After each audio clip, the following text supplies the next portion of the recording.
All right, what's happening, everybody? Welcome to the afternoon show presented by ESEN. I'm Chris Gonzalez, joined by Tony Gonzalez, also joined by Jay McLevin and Logan Landers. How's it going, guys? Doing good, man. Glad to be on the second episode today. We had the debut yesterday, and we got second show here today. We got a lot of really fun stuff to talk about. Had the divisional round or the final wildcard game last night, so we got all the divisional rounds ready to go for football. I got to tell you, I think I'm right in the alignment with Chris. I think me and Chris gave up on the Raw. And we focused on the Vikings, and I think you made the wrong mistake. Now, I think me and Chris would have been better just to watch Raw. Yeah. Yeah, that football game wasn't much of a game to watch. I was surprised. I picked the Vikings to win the game, but either team that won, I thought it was going to be a close game. I didn't expect either team to blow the other team out. But the Rams, especially with everything they have going on in LA and having to move to Arizona and all that stuff, Rams came out and just probably played their best ball of the year. If their defense plays like they did last night, and Philadelphia plays like they did over the weekend, Philadelphia's going to be in trouble this weekend. If the Rams defense can play like they did, everybody's wanting to blame Sam Darnold for what happened last night. That was more on the offensive line. He got sacked 9 times. That dude he was running for his life the whole night. He didn't have no time, and Vikings just could never get in any kind of rhythm on the offensive side of the ball because of that. No, it was rough to watch. I don't know what happened with Minnesota. Was it the travel to another state? I don't understand it. This is a team that was just a week ago fighting for the number 1 seed, fighting for a spot to get a bye week, and they crapped the bed against Detroit. We saw that. They got their asses kicked against against Los Angeles. There's no question about that. We saw who the better team was. I think they lost their momentum last week when the way that game in Detroit went. They had pretty good momentum going into that Detroit game, and then the way that game went, where they just basically got boat raced from the beginning. And Darnold struggled that game. I didn't think he played as bad last night as he did against Detroit. Detroit, he missed a lot of throws. Last night, he just didn't have time to make a lot of fucking throws. But I think they lost some of their momentum and maybe some of their confidence going into that first playoff game. I think that Detroit loss was really affected them quite a bit. Yeah, I got to be honest with you, Chris. I think by the first quarter, I'm thinking like, oh my God, man. What are they doing? And then by the second quarter, I'm thinking like, will they come back? And then by the third quarter, I was like, oh hell no, I should have watched Raw. It was crazy. The guy had 9 sacks. He had 3 sacks in the first half, or actually the first quarter. The Vikings just could never get that rhythm. The O-line was doing bad.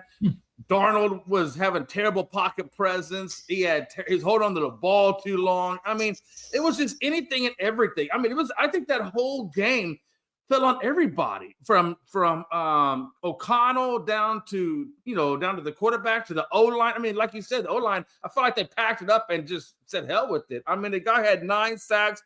He had a fumble, an intercept. It was just everything and anything that could go wrong for Sam Darnold went wrong for Sam Darnold. And I'm wondering, going forward for Sam Darnold, how he's going to approach next season. And was it a fluke, or is Sam Darnold going to continue to get better, and will we see a better version of Darnold next season? And I wonder what takeaways he took from this season.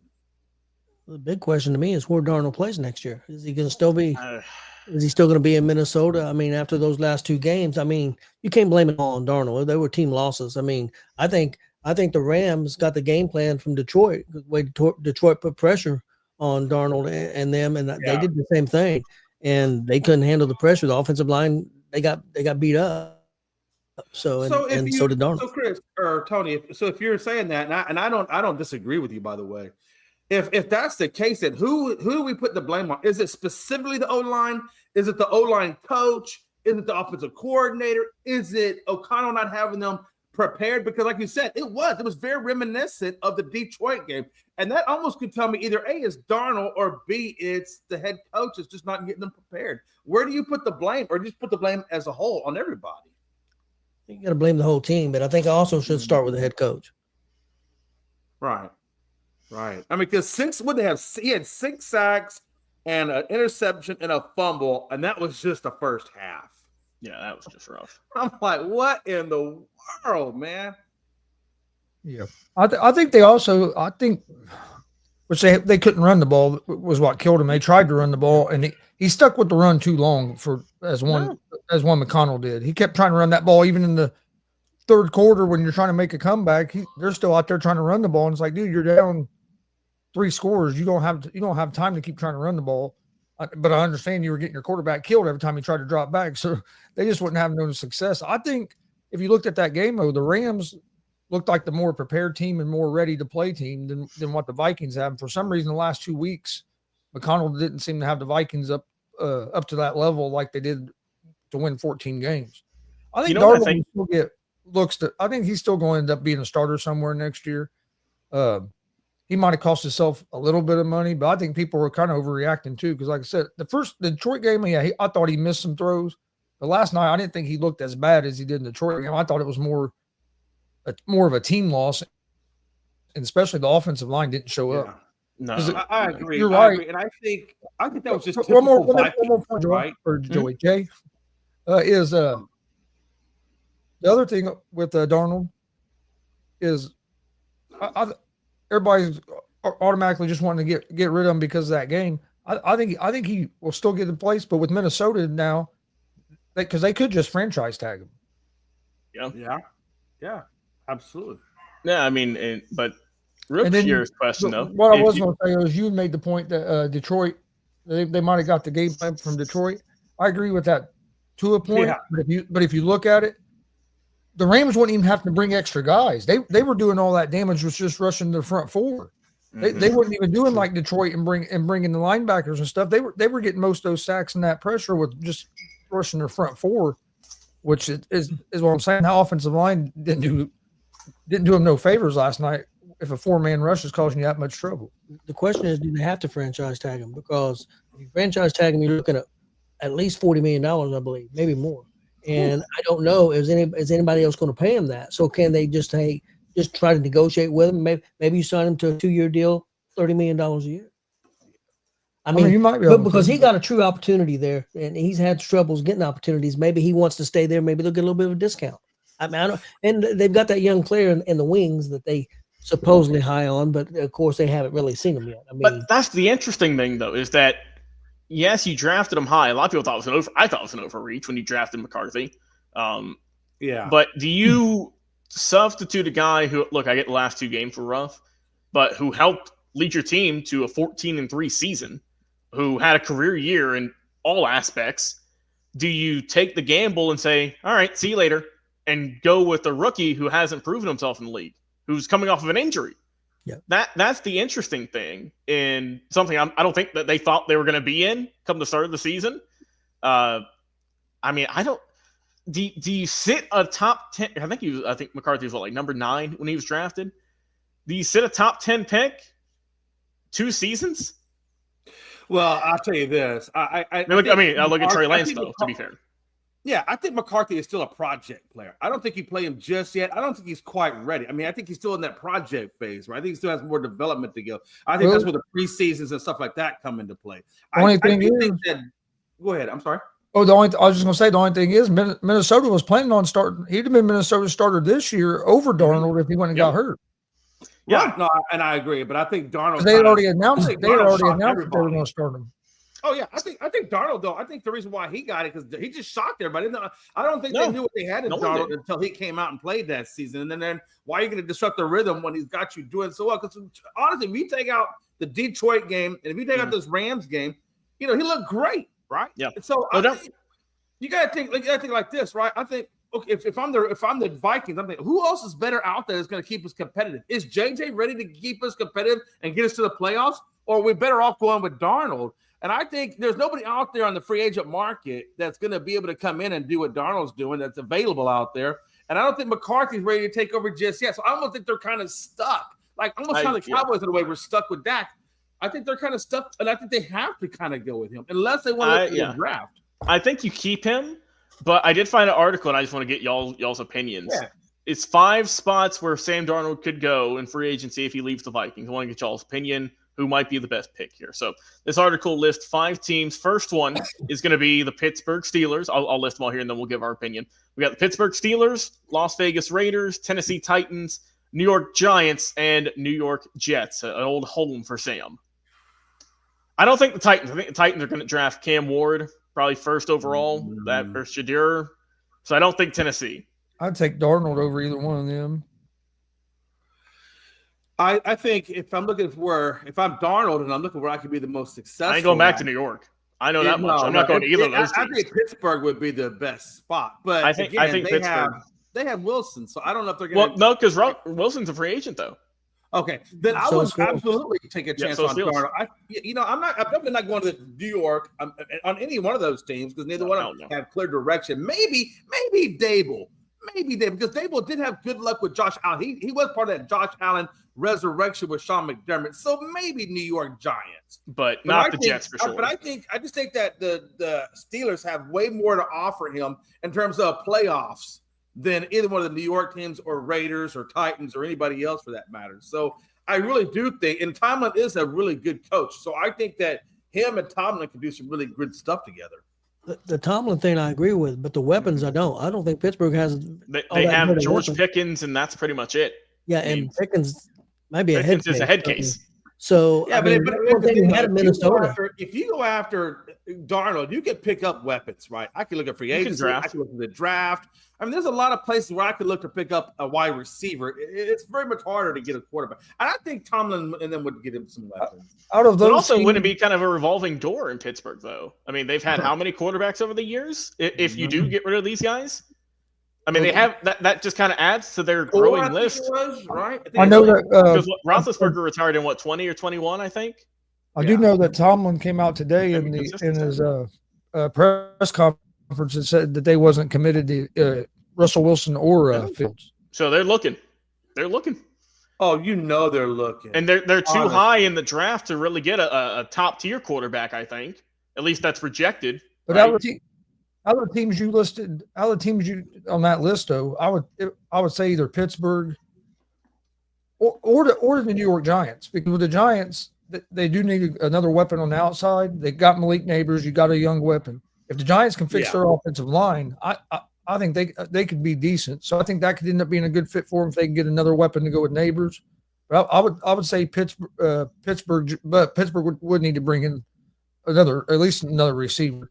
And they need to figure out something on the run game. Najee Harris just hasn't turned into the running back that they thought he was going to be. He's been decent, but if you look at the other running back situations, right, of those 5 teams we listed, I mean, the Raiders, one of the worst running backs situations in the league.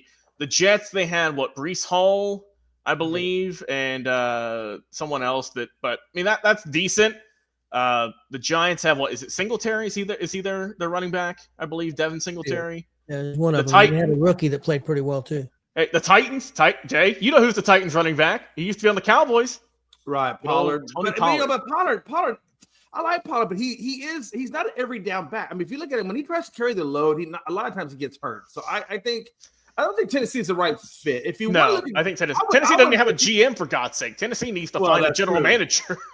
I mean, I think you'd be better off going with the Jets than going with the Titans. And the reason why I say that is because you still got Devontae Adams, you got Lazard, you got Wilson, you got Wilson. Like you said, you got Breece Hall. The only thing they really need to do with the Jets is just keep developing that offensive line for him. I mean, they don't have weapons there. Yeah, they don't have a defense either, for God's sake.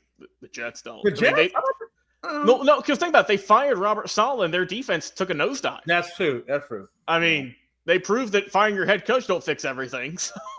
So that wasn't an issue. True. And Aaron Rodgers is too much of a diva to really make that team good, right? I mean, Jay, just for saying that wasn't all Aaron Rodgers' fault. Let's not. No. It wasn't conversation. But it wasn't saying when you're going to Egypt versus going to a mini camp. Oh, you think him missing a 2-day mini camp after he's been there for all the other stuff is the reason the Jets were bad? That's not the main reason. Let me. Okay, watch this. Let me clarify. Do I think that Aaron Rodgers has to go to every practice? No, I don't. But I do think for a couple of reasons, I do think it has. Number one, it shows leadership. And that's something that Aaron Rodgers is not giving the Jets. Hey, look, you are a leader when you're there. It shows chemistry with your wide receivers. There's a lot of things that he can do for the team, not necessarily his personal development, but for the team's development is why I think he should be there. If you're an absentee leader, then you get an absentee result. And look, they also built this team for Rodgers. Let's not forget that. They picked up how many guys from the old folks' home to bring over here? I mean, they resurrected Devontae Adams, who didn't do a damn thing. What I'm saying, OJ, is he missed them 3 days or whatever of that camp. But he had been at every other off-season workout. So it wasn't like he missed the whole off-season and just didn't care. He was there the whole time and just missed those 2, which he had set up with the Jets way before. They knew that was coming. It wasn't like it was a surprise. No, but yeah, they did bring in some of his guys, but it wasn't all the Jets or all Rodgers. A lot of I think. Well, I'm not saying it's all on him. No, it's just that he's the quarterback and whatnot. So obviously he's going to be the first guy you look at, right? That's just how it goes. And if you look at his numbers, he didn't play bad, especially the second half of the season. First half of the season he struggled, but once he got better with that coming off that ACL, coming off that leg injury, Achilles. Second half of the season, it was Achilles injury. Yeah, second half of the season, he started playing a lot better ball than what he was the first half of the season. He didn't look bad, but it looks like all signs are pointing to him retiring. I mean, you saw him hugging the teammates and everything after the last game. I mean, he's 42. He doesn't need to play anymore. I think he's going to play one. I think he's going to play another season. We think for New York? I'm not sure if it'll be a New York or not. Because they're still ain't a Super Bowl team like they were thinking. I can tell you that much. I think it depends. This ain't even a team that can win their division. I think it depends on who the Jets bring in as a coach. Yeah, they got to find a new coach. But I wouldn't be surprised if we don't end up. A lot of things in New York. The biggest thing is they need a new culture. Need a cultural shift. Yes, I wouldn't be surprised if Aaron Rodgers ends up in a New Orleans Saint next season, and the head coach. They don't have any money. They don't have the money. Wait a minute, and the head coach of the New Orleans Saints is going to be Mike McCarthy. Oh, God, that sounds like a match made in hell. What could possibly? I think that's what's going to happen. I think the Saints are going to hire McCarthy as their head coach, and he's going to bring Rodgers in for a year or two as a bridge quarterback until they can get a younger guy. I got to see this year because the Saints are, to my understanding, they're in cap hell. They'll have to make some moves because they'll have to get rid of Carr, and they got like a $38 million cap hit on Carr. Yeah, so but you know how they can pull that salary cap gymnastics like all these teams do and figure something out. I mean, hell, the Broncos have an $80 million cap hit on Russell Wilson. Yeah, they got to do so. So Derek Carr, his cap hits $51 million. He becomes a free agent in 2027. But yeah, they said that for next season, though, it would only be like a 38 to $40 million cap hit on next season. The rest of it would be. Is Rodgers still on the books? Is Rodgers still under contract with the Jets right now, or is he considered a free agent? He's still under contract. So why couldn't they just do an even swap trade of him and Carr? Have Carr go to the Jets, him go to the Saints? How would that affect the cap? I mean, you know what I'm saying? Could they do that direction, or? We don't see trades like that though. Yeah, I mean, we don't. I'm just curious to make the cap numbers work. Yeah, so this was his last season, 25, right? Well, let's see. Yeah, he got paid because he did take a pay cut. Rodgers did. Yeah. So he signed a 3-year deal in 23. So he'd have one more year. He's still on the books for one more year. Yeah. But his base salary, to be fair, is only 2.5. Yeah, which ain't much at all. He took a pay cut. He did, which helps the team out and also helps out if they do want to get rid of him. Or if he just retires, he just retires. He's 40. What is he? 42 going into next season. I mean, he ain't got much longer left. Let's be fair. If he is going to keep playing, he's got one more season. Because, he's expendable goods. How old was Brady when Brady finally hung it up? Wasn't he like around 42, 43? 43? Something like that. Right around the same age. He was about the same age as what Rodgers is, right? I mean, they're about the same age. No, actually, Tom's 47 right now. Jesus. I was going to say, Tom was almost 45 when he retired. Yeah. Okay, so almost 45. Okay. Yeah, Tom was like 45. So, but Rodgers, like I said, Achilles injury is still big because Brady didn't get hurt a whole lot in his career. Yes, he did. Like I said, he got hurt in 07, but he didn't have any major injuries for the most part. Like later on, the 1 year when he had the knee injury or whatever. But other than that, he was relatively clean. I mean, you always saw him playing, but that's the differences though too. Is that, I mean, the thing too, and look, I'm not saying he's out of shape or whatever, but Brady looked like a Greek god. I mean, he wasn't doing ayahuasca and all this. He was eating kale smoothies and everything like there was no tomorrow. So I mean, I think ayahuasca, that's some good stuff. I was telling Melanie yesterday, I want to go down to Costa Rica and get some of that ayahuasca. I'm gonna go sit there in the tent with the mud hut and the Indians. I'm gonna do that whole thing. Jay, no, seriously, I want to ask you a question because speaking of that, have you seen the Aaron Rodgers the documentary thing that came out? That's where I got the idea from. Okay, I'll be honest with you, that shit made me interested in checking that out. I'd already said, but that stuff kind of interesting. But then when I got to see it, I was like, that I want to go to Costa Rica and check that out. It looks intriguing, don't it? Yes, it does look intriguing. When that thing was going on, you don't believe I was Googling fast as hell trying to find ayahuasca. But I will tell you this: it's not cheap. You will spend some money. Well, I found our clip. I don't know what his name. I'm not sure what his name is. I can't remember it. But that dude looked like he was having the time of his life. Man, I'll tell you what. I'll tell Melanie. I was like, listen, we go down there. Hey, look, I have no problems podcast out of a mud hut. I don't know how much internet you're gonna have, brother. I don't know. My house to Grand Ranch. It's okay. Wi-Fi. We're our Starlink. Or whatever. Okay, all right. You'll be fine. You'll be good. But the long skinny of it though is really, I mean, Minnesota, right? I mean, it's typical Minnesota, right? They always have good players, good name players. But they just never can get over that hump, right? I mean, look how many players have gone through there, honestly. Yeah, and their defense didn't play very good last night. No, their defense. No, it didn't. Their O-line, their defense were and look, Darnold didn't have a good game. We've already said that, but their O-line shouldn't have allowed that much. That's a Brian Flores-led defense. I expected more out of that. Yeah, I mean, and a guy who, look, I mean, he was going to get some head coaching consideration. That might have kind of taken a step back, maybe. I don't know. I don't know, but the people that consider him for head coaching jobs these days, I don't know how Flores could be taking a step back. Hi, Las Vegas Raiders fan here. We'll take. I mean, seriously though, but think about how many there are quite a few openings out there, and people are looking. Mm-hmm. So I mean, it wouldn't surprise me. I think 7 openings total is what total. Hey, and Jay, I see the Cowboys jersey behind you. They're looking at someone pretty interesting. Chris, why don't you let them know? The Patriots have already filled their jobs. That's 6 left. Yeah. That's what I was mentioning when I said that people are looking for head coaching jobs now. I'd take Flores. The Cowboys are talking about maybe bringing in you're already ready to hang it up on Sanders, and I'm telling you, I think it's a terrible idea. I think it's a terrible idea. And you know what the other name I've heard that going to Dallas? Oh God, who? Kellen Moore. Now, why the hell are you going to bring Kellen Moore in? Now, if you were going to hire Kellen Moore, you should have never hired Mike McCarthy. You had your opportunity to hire Kellen Moore. So the Cowboys, their top 2 candidates right now are Primetime, who's never coached at the NFL. And he coached at college, had some success, but his team got 4th in the Big 12. Big 12 ain't a very great conference right now. And then you got Kellen Moore.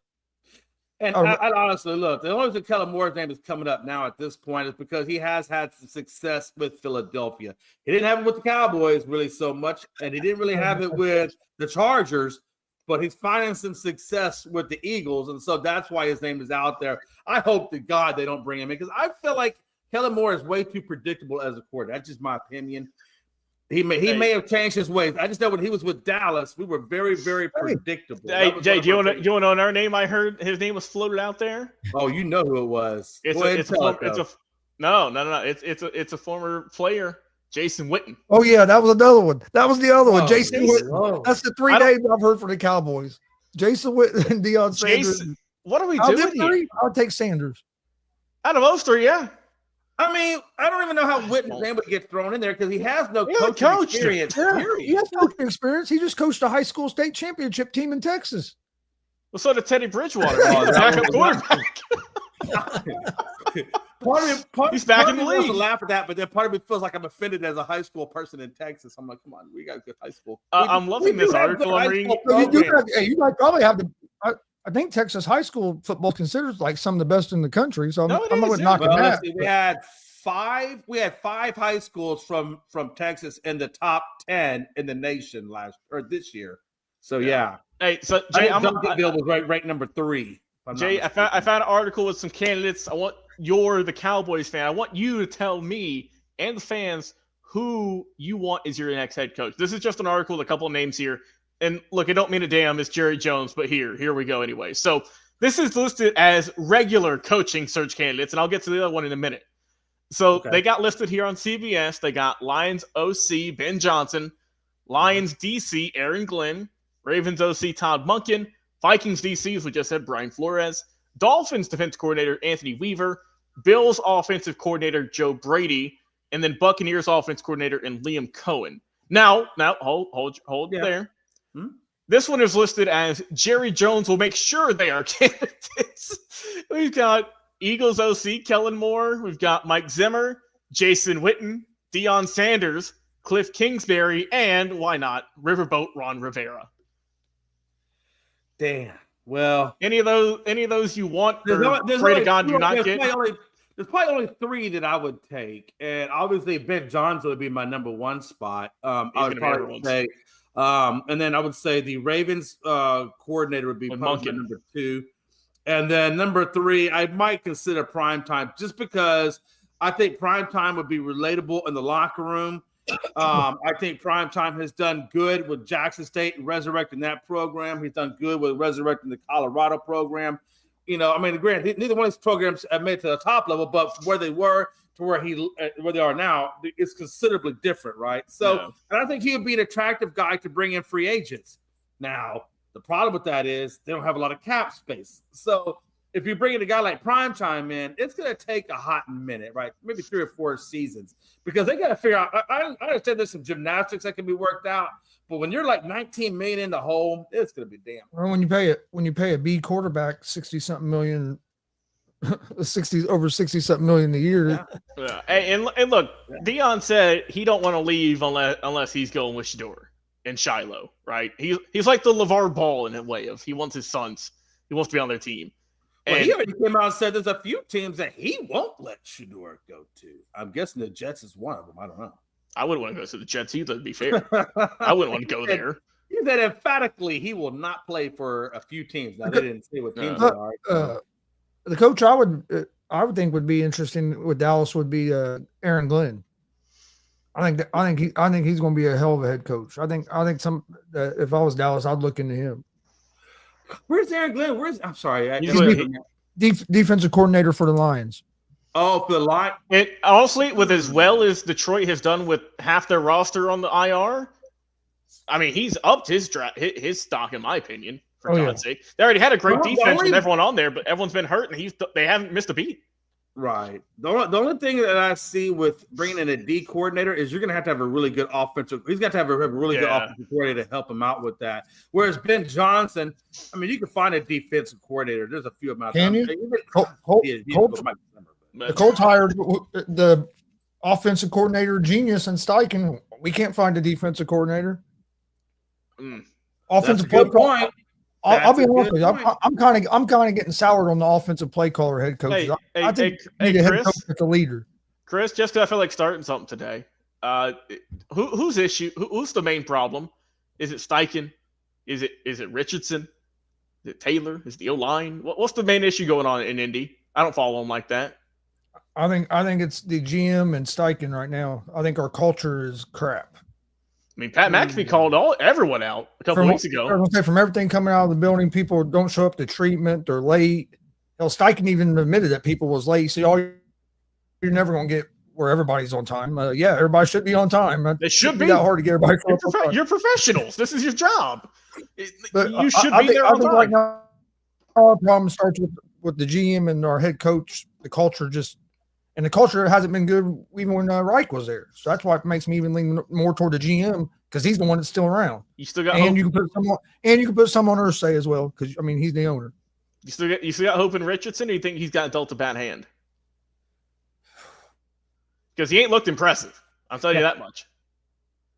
He ain't looked better. He did look better after they benched him. He did look better after they benched him, but. But do you think? But it's hard for me to have a. I don't know if he's the guy yet. I'm not sold on him. I'm not sold on him. I was curious. That's fair. He was drafted way too high. The dude 100%. had barely over 50% completion rate coming out of college. I wasn't for it when they got him. I'm still not for it.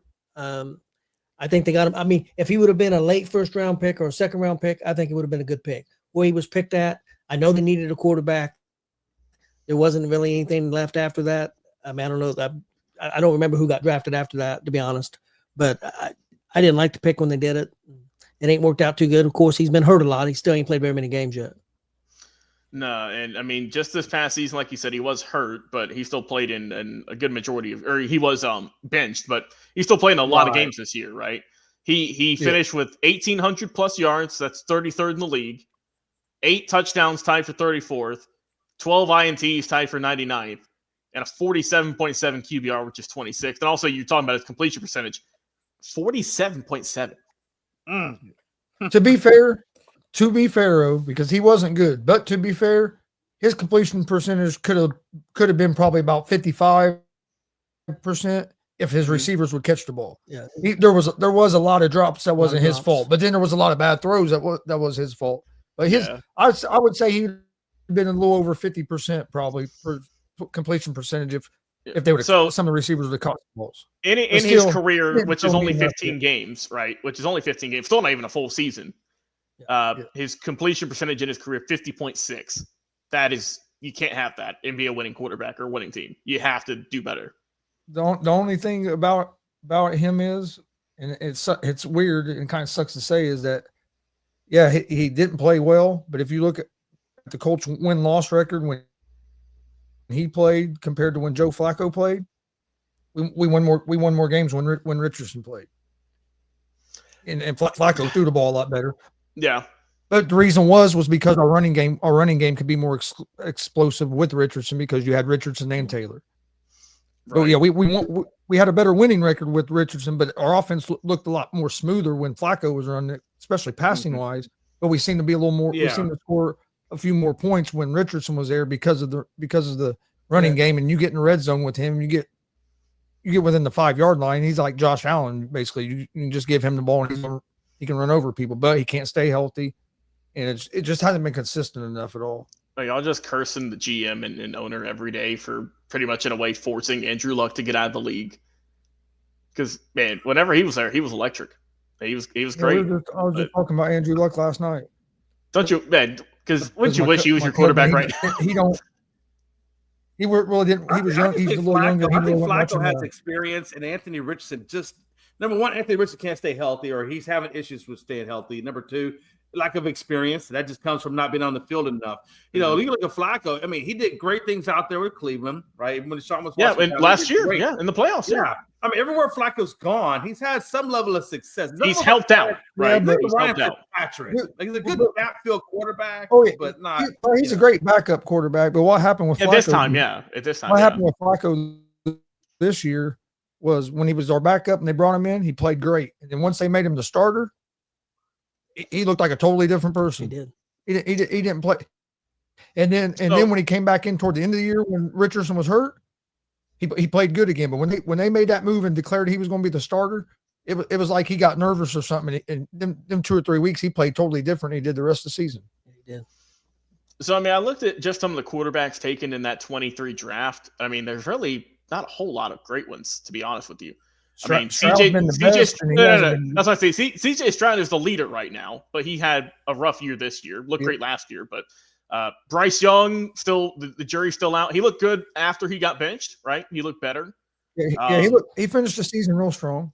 Anthony Richardson, I mean, he's probably the third best quarterback in all these because, like I said, he didn't play much year one. This year just didn't look great.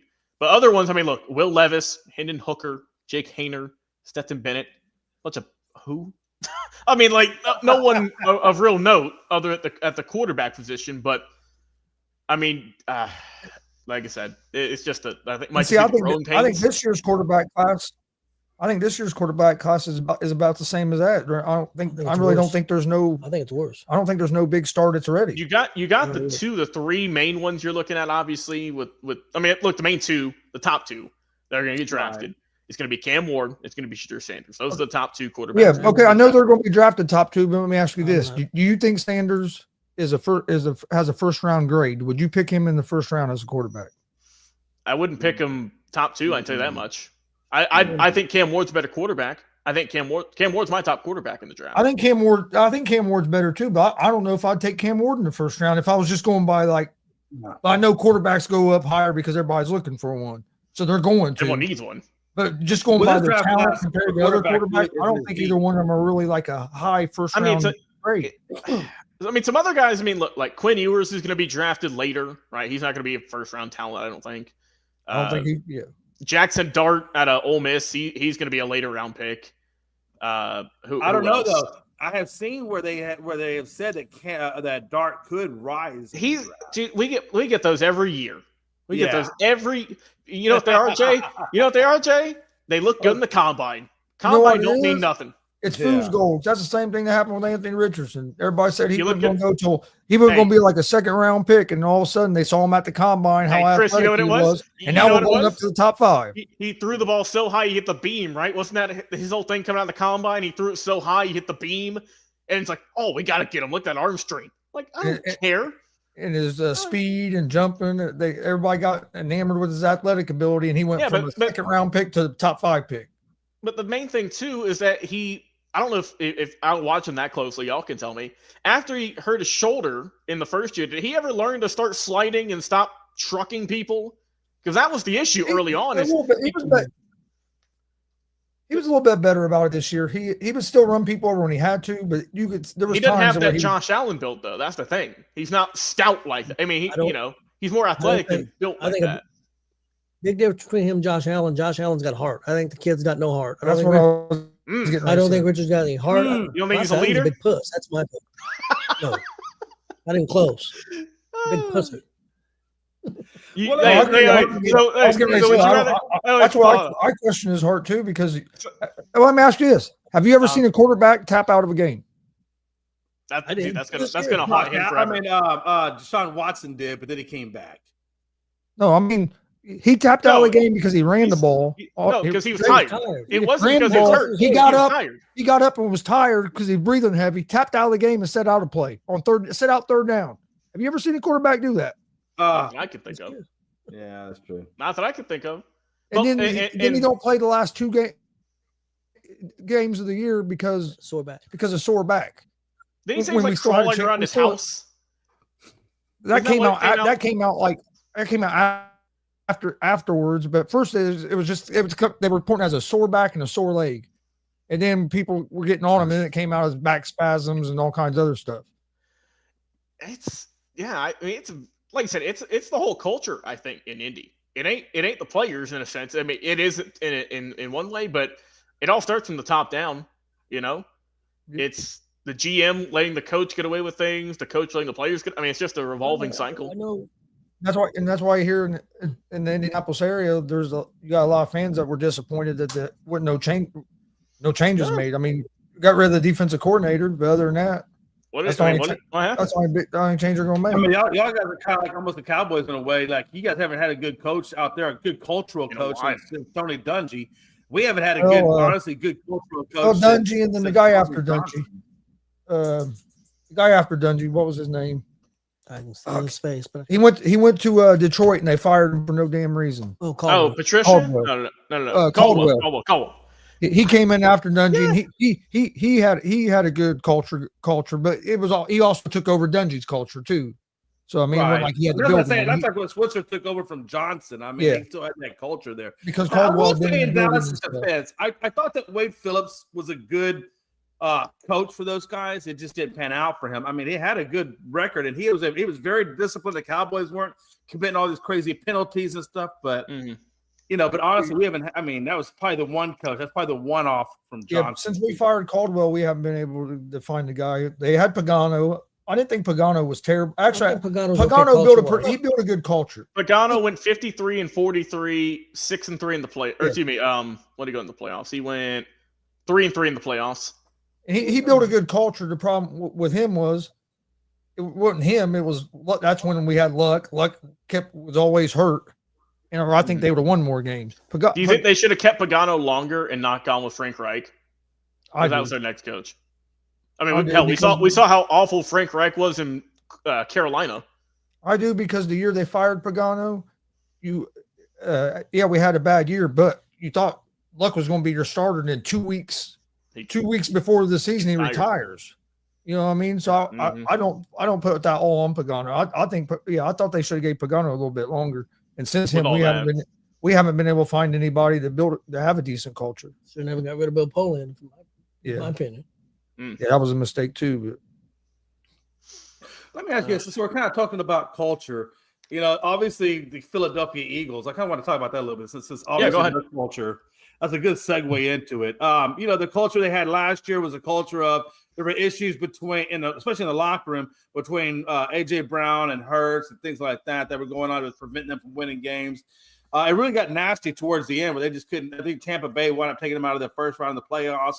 This year, now they're starting to talk about people reading on the sidelines and things like that. What do you guys think about AJ Brown? Is it AJ Brown? Yeah, AJ Brown, I think it was. It was reading on the sideline, correct? Am I right? AJ Brown? Yeah, it was reading on the sideline. What do y'all think about that?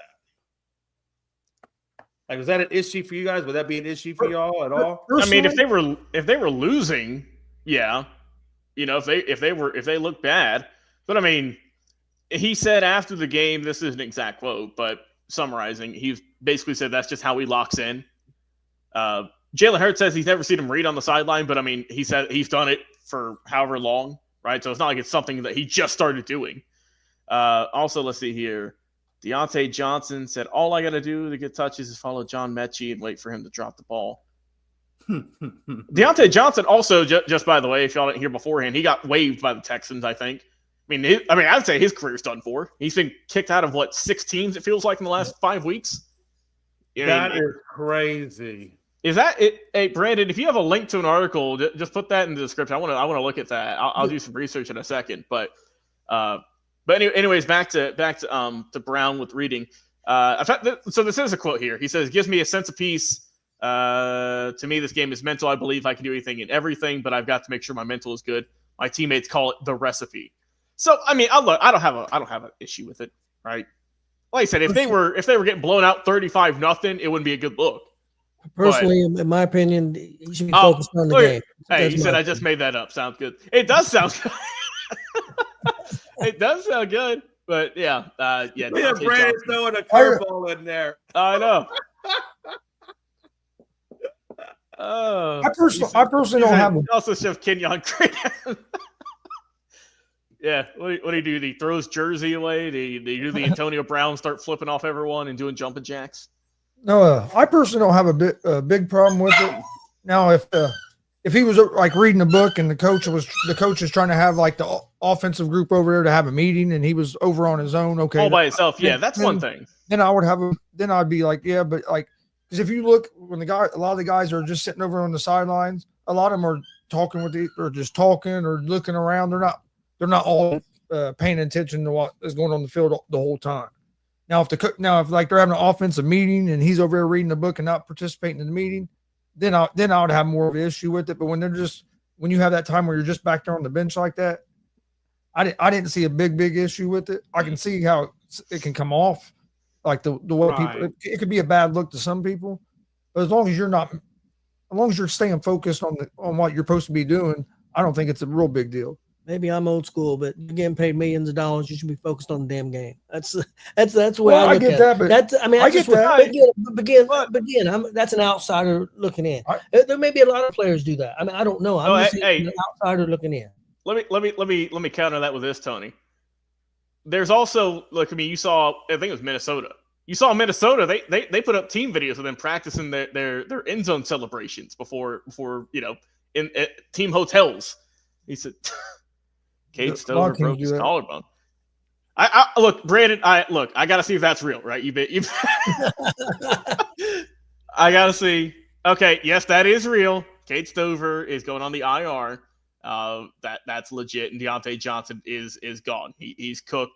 Put a fork in him. I don't see him going anywhere. So Kate Stover out for Houston.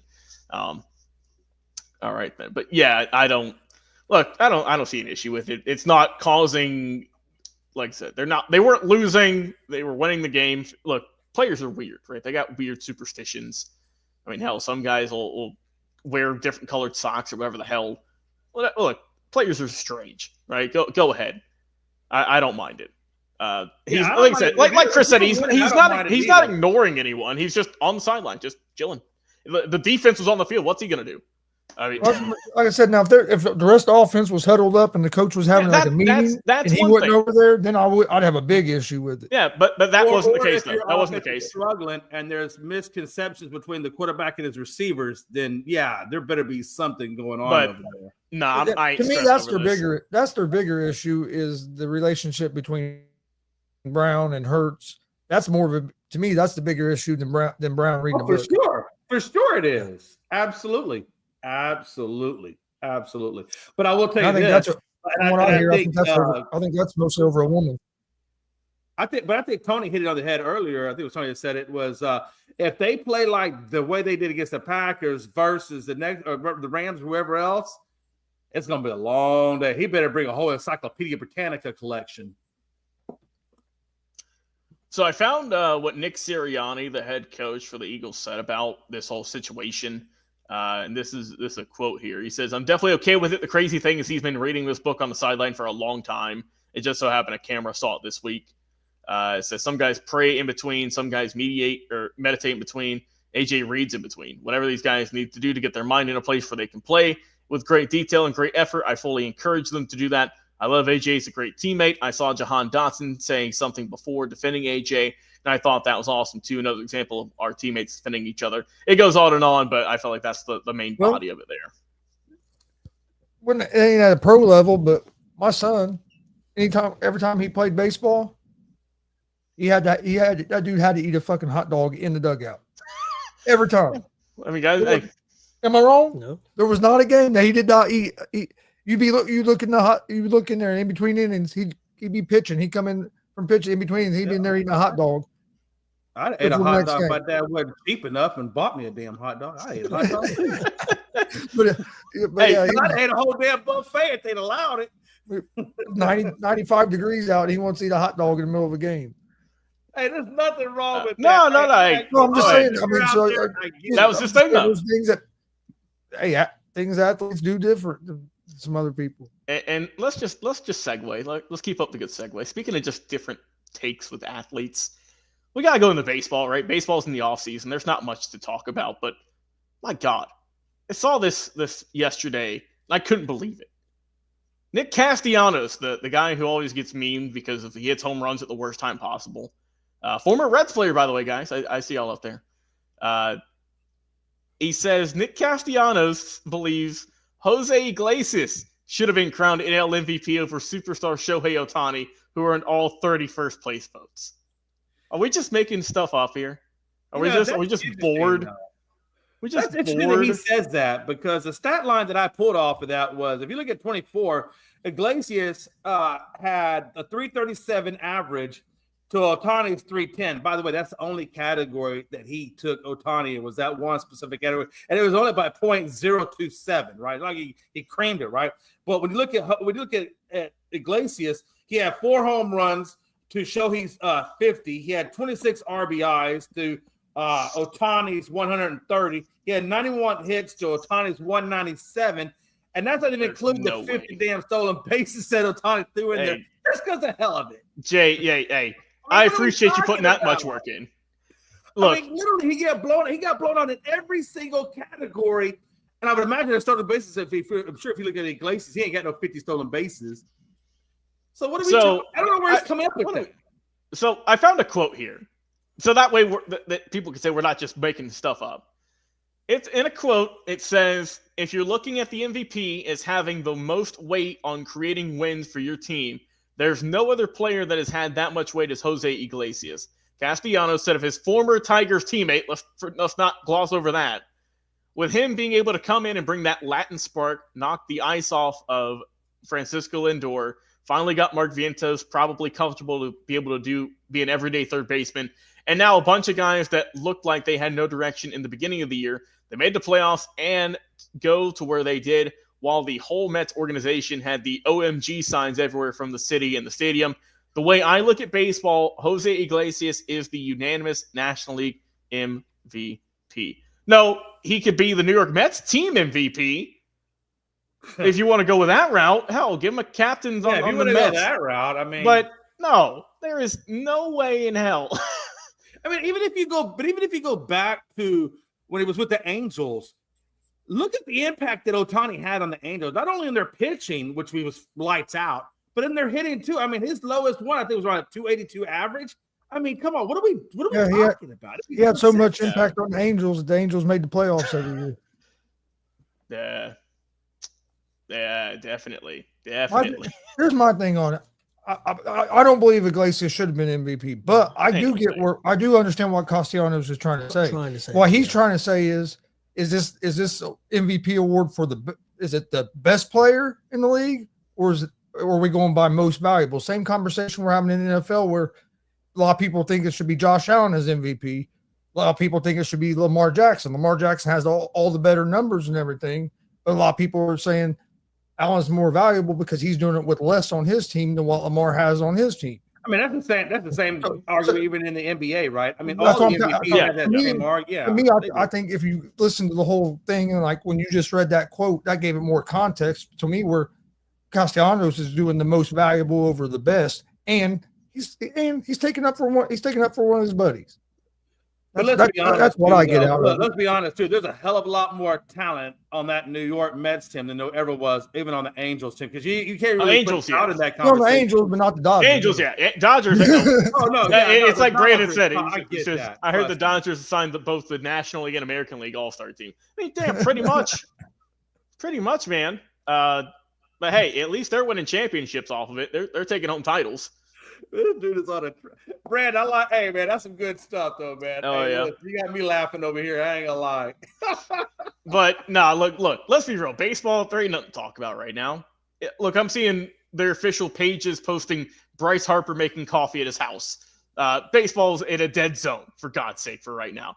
Pitchers and catchers report here in a couple of weeks, but that's still a while away. So that look.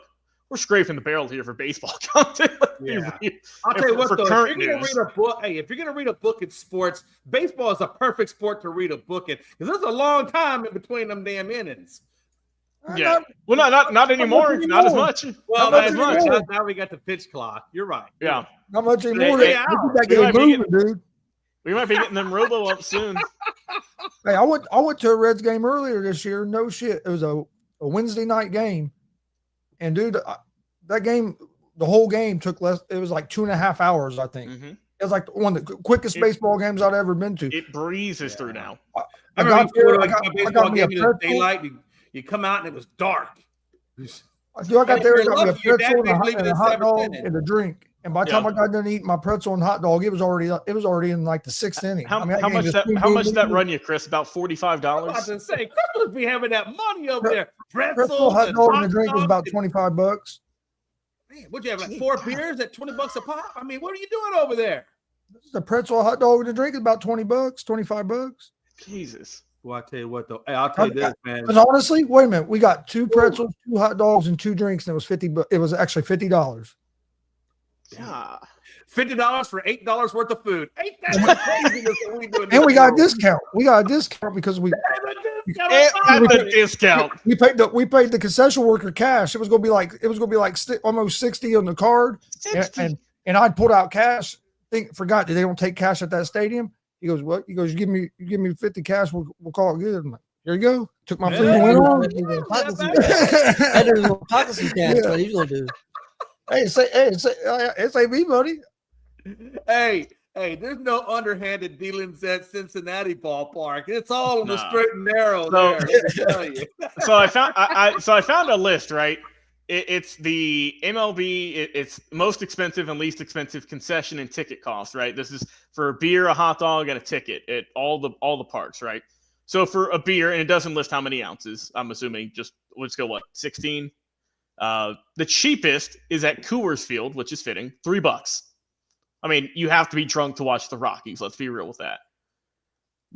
Also on the cheapest was the Rogers Center in Canada, $4.44, Angel Stadium, $4.50, Chase Field out in Arizona, $4.99, also Target Field, $4.99. The most expensive, any guesses? Any team out there that you think has the most expensive beer price? Dodgers. Well, And I know the Astros are about $11 to $12 a beer, but I don't think they're the most expensive. So I'm gonna go. It's got to be either somebody in New York, Miami, or LA. Those are really your most big markets, or maybe Chicago, even if that matters. I'm gonna say Yankees in New York. The Yankees weren't even in the top 5. Jeez. Yankees didn't crack the top 5. According to this website here, which this was recent, 2024, the Washington Nationals at $15. Wow. Okay. 15. Oriole Park right behind them at 11. Chicago White Sox at 10.50. The Boston Red Sox 10.50, and then Wrigley Field also 10.50. Now let's go to the hot dogs. You already know that's wrong though, because I just told you I paid $11 for a beer at Houston. I don't know. Like I said, it didn't list the if it's draft, if it's whatever, what I mean. It could be whichever. Oh, I got okay. It's just beer prices. Well, either way, that's still a lot of money for a dang beer, man. No, it's a lot. So cheapest hot dog goes to Chase Field out there in Arizona, $2.99. Not too shabby at all. Yankee Stadium, surprisingly, $3. Look, this is just hot dog bun and a slab of meat. That's all it is. I've never seen a hot dog at any stadium for those $3. I haven't either. I ain't never seen that either. Well, I take that back. Baseball game, minor league baseball, Indianapolis. Minor league, some nights they have dollar nights. Yeah. Yeah, that's fair. But well, if there's a dollar night, that'd be hellified. The most expensive, those out there in Petco in San Diego, $7.75. Ain't worth it. You can get a whole 12-pack of hot dogs for $7.75. Oh, if we're going down that route, look, for $11 for a beer, I can get a nice margarita with the Patron of tequila in that thing. Okay, and I might even get a double shot for that amount of money. Okay, let's be real. $11, I can get a whole 6-pack of Blue Moon. There you go. Yeah, that's why, and I don't encourage this, but if you're going to go to a baseball game, buy a ticket for a non-designated or for a designated driver. That way you can get pre-gamed really well before you even step into that stadium. You're good to go. Or an Uber. Take an Uber. Then you can spend half your money. That's where it's at. Oh, yeah. We used to drink a lot before the Colts game, so we didn't have to spend as much inside. But it never worked out that way. We still spent just as much inside. It helped out just a little bit, but not a ton. Oh, we're gonna drink. We'll get there early. We'll drink enough outside. We won't drink hardly. Yeah. Still leave and spending a couple $100 or $100 or more on beer. Hey, don't even go in the gift shop. Ain't no point. And then go in there and spend another couple $100. Yeah, ever since I found out you can get a jersey from like Saudi Arabia for like $20. You've never looked back.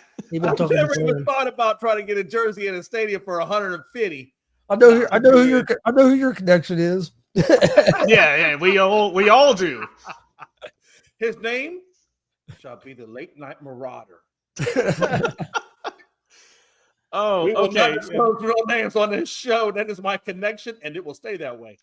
So speaking of jerseys, you don't want to buy. I don't think you want to buy a Jimmy Butler Heat jersey anymore. I think you want to just hold off on those. Jimmy has told Pat Riley face to face, please, for the love of God, trade me. I mean, yeah, I respect the honesty and the blatantness of it. He's not pulling any punches. He said, I don't want to be here, Pat. And it's really, look, I think it's honestly kind of a brilliant move. Because if you don't trade him, Pat Riley's already not well liked by a lot of people in the league. This isn't going to help. If I'm Pat Riley, I don't trade him. You just let him sit? Yeah, sit crybaby ass on the bench all season. Go find somebody next year to give you over $100 million if you want to whine about your contract. Yeah. So, yeah. So it says here too. Though. I mean, at some point, I know that's not the popular. It wouldn't be popular public opinion for Riley, but to me, that's the right move because right now these NBA players think they run the league and they can just anytime they get upset, they can demand a trade and then you're going to trade them. Somebody needs to make a stand and get a little bit. To your point, Chris. To your point, it says Butler told Riley he will not sign a new deal in Miami and that he intends to use his $52 million player option for next season as a trade maneuver. I mean, hell, if I have the option to get paid $52 million, I'm taking it. Why wouldn't I? It's up to it's ultimately up to the coach to put me in how many minutes he wants me. in a way, because what you do, suspend him all season. You're going to pay $52 million for someone who isn't hurt. You're just wasting money at that point. At least get some use out of them. I tell him you either play or you're sitting on, or you can sit on the bench. But see, that's the thing, though. It's not the fact of he's hurt and he's not playing. Yeah, they benched him for 7 games just because of conduct detrimental to the team. But what I'm saying is, if you're Pat Riley, you say I'm not going to trade you. You're going to play, and then if he refuses to play, then they can suspend him. They'll be able to suspend. But see, I don't think Jimmy's the type of guy to say I'm not going to play. That's what I'm saying. I think that he'll end up playing. He'll end up playing, but I mean, also at the same time, if you're Miami, they're right now they're 20-18. They're 7th in the Eastern Conference. I mean, I don't see them going on a run here. I mean, this ain't 2020 in the bubble anymore. I mean, I don't see them winning a championship. They're going on a run either. No. I mean, they'll be lucky to even get into the playoffs. Right? I said they're 7th seed. But I also don't think you're going to get a whole lot for trading Jimmy Butler either. But see, that's the thing, though. But if you do trade him, you'll get that $52 million off your books to help you next year. That's a lot of money. I mean, look, I know nowadays it might not be, but shit, that's a lot of money still. $52 million. That can help your team out next year. I'd just try to trade him and see if I can get a first-round pick for him. You can get a first-round mid-level player. You'll get something for him, but the Heat need a lot more than just one guy. I know that much if they want to win. Yeah, if I'm the Heat, though, I think at this point I would trade. What was that? There's teams out there, Will. Oh, that people. Yeah, I mean, hey, Jay, I know you're going to love this one. Golden State would take a flyer on Jimmy. Golden State's rough right now. Golden State's below 500. Yeah, I know, but I think Jimmy Butler. What is Jimmy Butler? I don't think him and Draymond are going to mesh well at all. I think they're going to be having fights in the locker room. Yeah, I don't think him and Draymond. That's my thing. Who's going to want to bring him in, not knowing if he's going to fit? Because he's going to be the vocal leader. He's done good things, but he's done good things where he's been. But almost everywhere he's been, it don't last very long, and then his welcome starts to get wore out. He had problems with the Bulls, had problems with Philadelphia. I think there was somewhere else, and then he finally Minnesota. Hey, Minnesota's where he took the practice squad guys and beat the first team. You know what I mean? He's not always been the easiest guy to get along with. No. So I'm looking at Miami's cap space here, right? So for 24-25, they got $140 million in cap. Butler's getting paid $48 million. Bam Adebayo is getting paid $34 million, and he's only getting pricier and pricier each year. Tyler Hero, 29. Terry Rozier, I forgot he's on the team, $25 million almost. Duncan Robinson at 20, and then a bunch of other guys have below 10 that really aren't worth it, except for like Kevin Love, who's a vet. I mean, this isn't a great roster, flat out. This ain't a great roster. But I mean, look, if you trade him to whoever, right? That frees up. That'll give you about 190 in cap just off that alone. Right. I mean, that's big money to bring in a big free agent next year. To where if you keep him, a guy who's disgruntled, someone who doesn't want to obviously help out your team anymore because of all the issues, then you're just wasting a season in a sense. And he's going to play. Look, I don't think he's going to sit out the season or anything, but I mean, I don't see why you wouldn't get rid of him. I get, like you said, taking a stand. That's fine and dandy, but with that much money on the books, and he's only getting older, teams are going to want less and less as time goes by. I mean, I don't see a reason to keep him. He's expendable right now. He doesn't want to be there. You don't want to keep him. So get rid of him. Get rid of him. Get rid of the money. I am sure Jimmy would say, all right, yeah, I'll take I'll take this money with me or whatever to another team so you don't have to pay it so I can get off this team. Yeah. Yeah. But like you said, where does he go? What team wants to take him for, like I said, whatever? We're not going to speculate. I mean, there's a lot. I'm sure someone would want him. Yeah, you got to figure out who wants to deal with that baggage. I mean, that's a lot of baggage, especially at 35 years old. I mean, he's not young. Playing great, but I mean, he is getting up. Yeah, I mean, it's just it's really just who wants me, right? I mean, like I say, he went through a lot of teams, and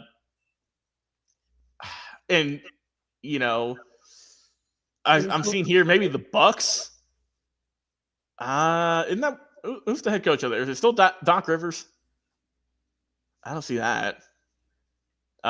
Just some other teams, maybe. I'm not seeing a whole lot. Is he a free agent for next year? He has a player option for $52 million next year, so he can opt in and just say, "I'm not leaving. Pay my money." That's the tricky part. That's where the Heat screwed up. They gave him that option, so he, in a sense, still has control over what he can do, which is where it gets tough for the front office. I'm saying here the Nets don't want him, which, I mean, who the hell would want? I mean, I don't blame him. The Memphis Grizzlies, he doesn't want to go to Memphis, which I don't think that would be a good fit anyways. I mean, there's really not, I mean, it'd be a team, I guess, on the rise, because I don't think it'd be a superstar team. I've heard some rumors about the Lakers, but I'm not saying. Oh God, bro, my Uber Eats driver was linked to the Lakers, I think. Hey, the Lakers have been interested in who was it? It was Buddy Hield for like 3 seasons. I swear to God. Yep. Back when he was with the Indians, it was him and Miles Turner. Remember for like 3 years in a row. It's going to happen this year. Yep. Oh, it's going to happen. Yeah. But no, But look, how about this? How about this? Hear me out here, fellas. Hear me out. Crazy scenario, I know, but screw it. Ship him out to New Orleans. Have him, trade him for Zion Williamson. Yeah, because you're gonna times than not. Why would you want to bring the injury played? I don't know. That no, because you're gonna force Zion to get in shape. You have to. Well, if we get away the from Heat are one of the few teams to have a weight clause. There ain't no Cajun food down there in Miami. I don't think Miami's a great spot for him, but obviously that situation's messed up. I mean, Zion's going to be gone the minute he can. At least I would hope. For New Orleans' sake, look, they're having an awful season. Yeah. I mean, look, they signed McCollum for all that money. Stay on the court. He can't stay on the court, Logan. The guy cannot. As long as Jimmy Butler don't come to the Pacers, I'm good. I don't see him going to the Pacers. I'm good with it. As long as he don't come to Indiana, I'm good with it. Nah, I don't see him going tomorrow to the saying, "Hey, he's a good player. It's not that. It's just of course. Yeah, we have pretty good, solid chemistry going right now, and I don't know if you want to bring in somebody that could affect that. I don't need him in Atlanta right now. We're fine. We're looking good. Yeah, don't bring him to Houston. No, Houston either. Right now, he's playing nice. I think Houston would be a perfect spot. You hush your mouth. Look, man, Houston is playing so well right now. I don't want anything to mess up that chemistry. By the way, Udoka, you did a good job resurrecting the Rockets, man. You've done a good job. Good job. Just don't. Pacers have been hot the last few weeks. We got off to a slow start, but we got healthy again, and we're starting to pick it up. Hey, the Hawks are playing. Hey, Jay, we're supposed to play, but thanks to the Atlanta weather with the snow, we had a snowstorm for Atlanta. We had ice on the road. I was going to say, how much snow did you guys have? All the time. Why do you postpone the game just because of snow? You're playing inside. No. It does not snow all the time in Atlanta. You know this. You lived here for some time. Look, man, if we get even threats of snow, the stores shut down. They're closing schools. We got like an inch of snow today. It was just going on like normal. Hey, look, an inch of snow to y'all means like the world's coming to an end down here. All right. We had like half an inch of ice, and people forgot how to drive. So that's why they canceled it. An inch of snow in Houston, they shut down freeways. Like they shut down all the entrance ramps. You can't even go the freeway here. We had 4 inches of snow here on Friday, and another inch today. But that's the thing too. I think it was the travel. I think too, Jay. That was the main, because they shut down. God knows how many flights on Friday going into Saturday. So that was the main issue. I think it was the travel and leaving and whatnot. But they haven't announced when they're going to make that game up. But I mean, the Hawks they're playing their first home game of the year tonight. They haven't been at home in 25 yet. It's been 2 weeks. I think Pacers because they went on the West Coast. Yep. Again tonight. Yeah, they got who do they have tonight? They have the Cavs. It's Who are they playing tonight? Oh, Phoenix. Also, hey, speaking of a disappointing team, Phoenix Suns. Yep. Boy. So can we say this? Is Kevin Durant just like what term would we use? Because besides the Warriors, all the super teams he's been on have it's just been coming up way short. I mean, in Brooklyn they had that one good season where they almost beat the Bucks in that one game, but after that, shipped out. Didn't work there.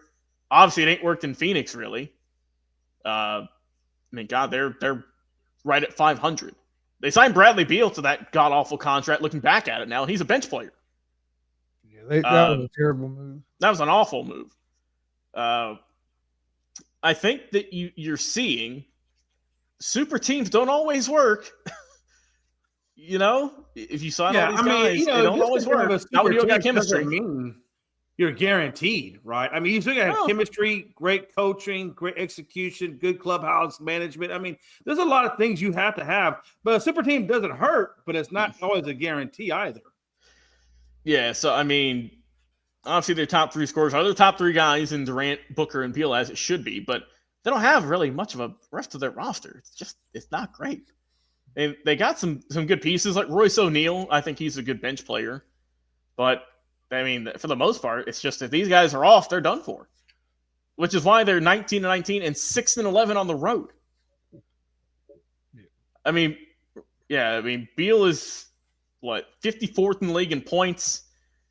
You don't get any rebounds, you don't get any assists. He shoots 48% from the field, but I mean, with how much money is tied up in this team, I mean, they were expected to be top 5, top 3 in the West. Not even in. I mean, they're in playoff contention right now. If they are, then they're hanging on by a thread. The problem for me with Phoenix is they got so much star power in that starting 5, but when you get beyond the starting 5, then their bench kind of tends to taper down. But Jay, we've said that for years. We said that when they went to the finals years ago with Chris Paul. Right. We said that's what lost them. That is they didn't have a bench. It was Chris Paul and Booker and DeAndre, and those were like the big 3 players there, right? Their starting rotation was great, but they didn't have a bench to even begin. Yeah, if you don't have a good, 2 or 3 guys on the bench that you can count on, like really good, solid guys, you're not going to go anywhere. I don't care what they say. So Phoenix is in a hole, at least for the next 2 seasons. Easily. Because right now, Durant's getting $51 million. He's 36. Beal's getting $50 million. He's 31. And Booker's getting $49 million. He's 28. He's been in the league for 10 years now. I forget. He's super young. But next year, every one of them get paid $53 million a pop. And then after that, Beal gets paid $57 and $26. Booker goes on until 27, 28. But, I mean, he's who you're building this team around, and you have been for years. There's no question about that. But, I mean, that's a lot of money for a short-term rental. And y'all ain't done nothing at this moment. 28 games or 38 games or whatever into the season. Right. Now, look, there's still some time left. We haven't even got to the All-Star break, but they're not looking great. You know what is insane to me, guys? Just talking a little bit of basketball, how bad the Suns have looked. They currently sit 10th in the Western Conference, which is right there at the play-in. But do you know what team has surprised me this year? That's the Detroit Pistons. They're 21-19. I mean, a team that they were 3-36 at one point last year. Excuse me. I mean, I think that obviously you've seen that Cade Cunningham has really developed into obviously the leader of this team. It sucked that Jalen Duran went down about a week or so ago because he was a good player for them. But I mean, I think that for the team, it starts with the coaching, right? It starts with the coaching, and just how you can turn things around.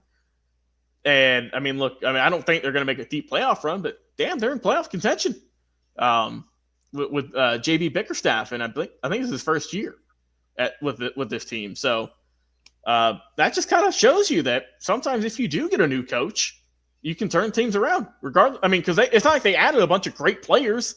Hell, who wanted to go there?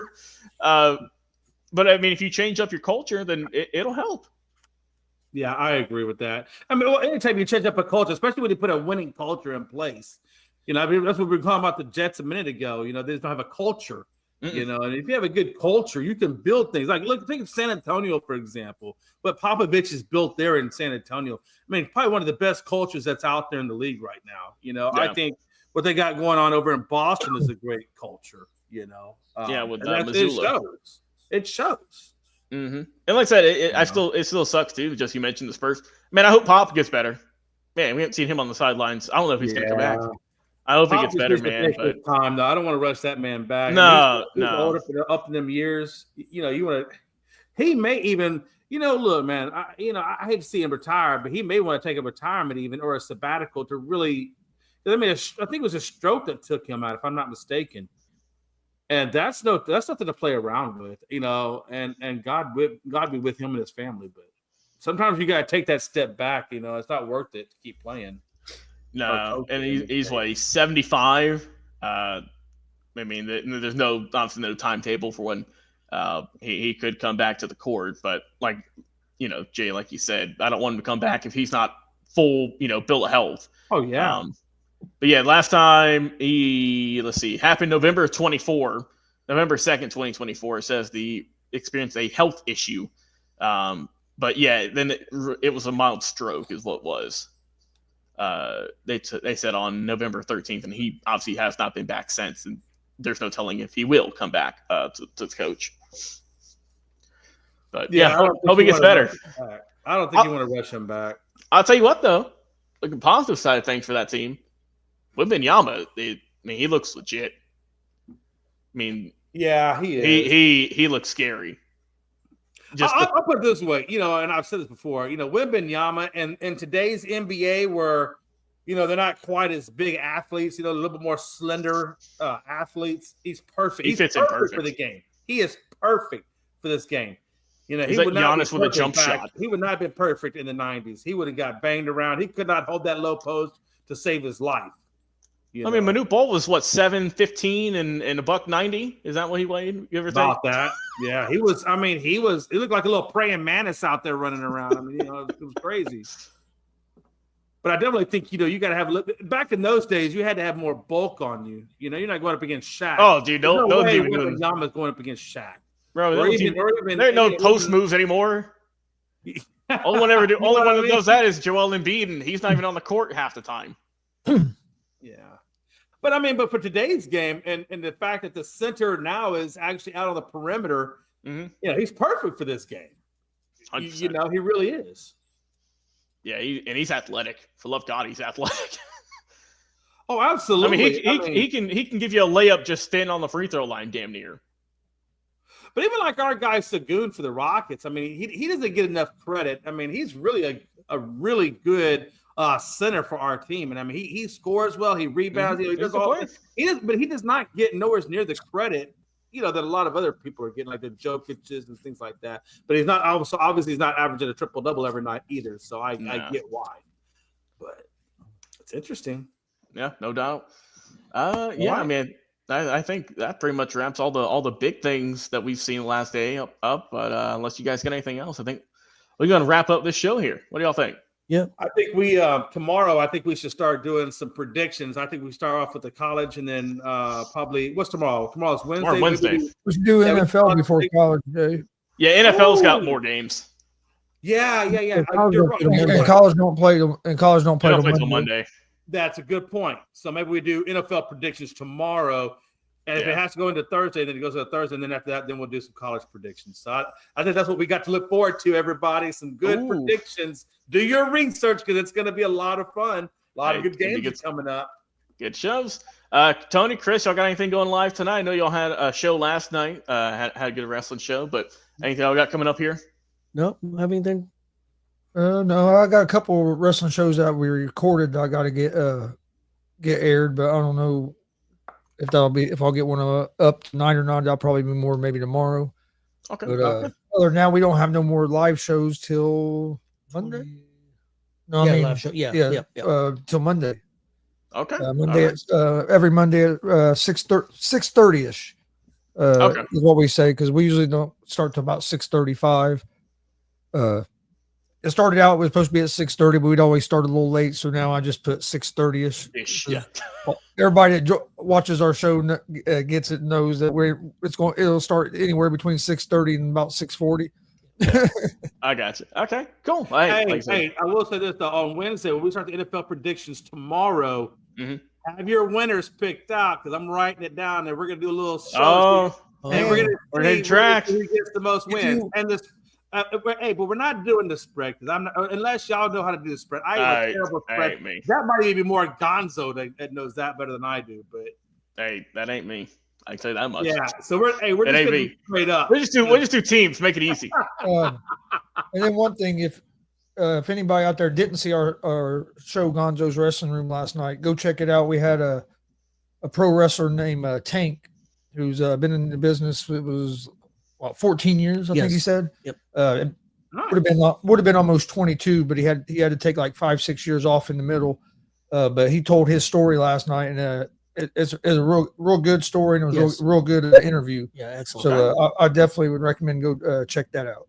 Yeah, there you go. Hey, it's on the channel. It's on Gonzo's channel. It's on the ESEN channel. So y'all can go check it out wherever y'all prefer. And like I said, we appreciate all the comments today too. Brandon Hallman, thank you very much for that. Big Glenn coming in at the end here. He says it can still all at once. I just don't mess up the Rumble or the Daytona trip. Mess up the Rumble. Yep. I think that goes for Gonzo and Tony too. Yeah, y'all are going to the Rumble. Yep. There could be 12 or 13 inches of snow. Y'all going. And there'll still be a Rumble here. Yeah. They won't cancel that. They're not going to cancel that Rumble. It would have to. Indianapolis would have to be shut down. Would have to be completely shut down and no power for them to cancel that Rumble. Hey, just out of curiosity, the Royal Rumble. Who? If for those of us that want to watch it that don't, who advertises? Is that a Peacock that's doing that, or is that? That's going to be Peacock. Okay. Yeah. So the way it is that Raw, the live shows are on Netflix, right? And the pay-per-views or the PLEs, whatever you want to call them, the big shows, right? Like the Rumble and WrestleMania and all that, those are going to be on Peacock still. Yeah. In the United States. Yeah. In the U.S. Yeah, of course. All right, there you have it, Logan. Get us there out we of go. here. All right. Well, guys, once again, we appreciate y'all tuning in to the second episode of the afternoon show. Of how, of course, Jay McLovin, myself, Logan Landers, and Chris and Tony Gonzalez doing some good work, as always, moderating, doing some amazing work here on the channel. Once again, like they said, go check out their channel last night. Great interview with Tank. Learn about his story. I'm going to go do that. I don't know. Jay, I know you're going to go do that. So, yeah, I'm going to do it. And also, check us out on our YouTube Shorts. We're going to be posting more there since TikTok might be getting the axe here in about a week. So we're going to be transferring all of our short form content over to YouTube Shorts for the impending doom of TikTok.